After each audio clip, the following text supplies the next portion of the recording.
ನಮ್ಮ ತಂದೆಯವರಾದಂಥ ಶತಾಯುಷಿಗಳಾದ ಪೂಜ್ಯ ಭೀಮಣ್ಣ ಖಂಡ್ರೆ ಅವರ ಆರೋಗ್ಯ ಸ್ಥಿರವಾಗಿದೆ.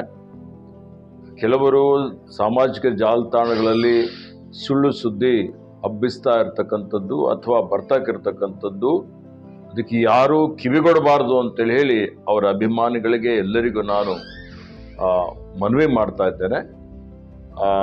ಅವರಿಗೆ ಒಂದು ವಾರದ ಕೆಳಗಡೆ ಅವರ ವಯೋಸಹಜ ಕಾಯಿಲೆಯಿಂದ ಅವರಿಗೆ ಆಸ್ಪತ್ರೆಯಲ್ಲಿ ದಾಖಲು ಮಾಡಲಾಗಿತ್ತು. ಅದಾದಮೇಲೆ ಸ್ವಲ್ಪ ಅವರ ಆರೋಗ್ಯ ಗಂಭೀರವಾಗಿತ್ತು. ನಾವು ಆಸ್ಪತ್ರೆಯಿಂದ ಮನೆಗೆ ಕರೆದುಕೊಂಡು ಬಂದು ಇಲ್ಲೇ ತಜ್ಞ ವೈದ್ಯರೆಲ್ಲರೂ ಸೇರಿ ವೈದ್ಯರ ತಂಡ ಅವರ ಆರೋಗ್ಯದ ಬಗ್ಗೆ ನಿಗಾ ವಹಿಸಿದೆ. ಅವರಿಗೆ ಉತ್ತಮ ರೀತಿಯಲ್ಲಿ ಚಿಕಿತ್ಸೆ ಕೊಡ್ತಾ ಇದೆ ಮತ್ತು ಅವರು ಚೇತರಿಸ್ಕೊಳ್ತಾ ಇದ್ದಾರೆ. ಹೀಗಾಗಿ ನಾನು ಎಲ್ರಿಗೂ ನನ್ನ ಪರವಾಗಿ ವಿನಂತಿ ಮಾಡ್ತಾ ಇದ್ದೇನೆ, ಅವರ ಆರೋಗ್ಯಕ್ಕಾಗಿ ಪ್ರಾರ್ಥನೆ ಮಾಡಬೇಕು ಅಂತೇಳಿ ವಿನಂತಿ ಮಾಡಿ ಅವರ ಅಭಿಮಾನಿಗಳು ಇವತ್ತು ಸಂಯಮದಿಂದಿರಬೇಕು ಅಂತೇಳಿ ವಿನಂತಿಸುತ್ತೇನೆ.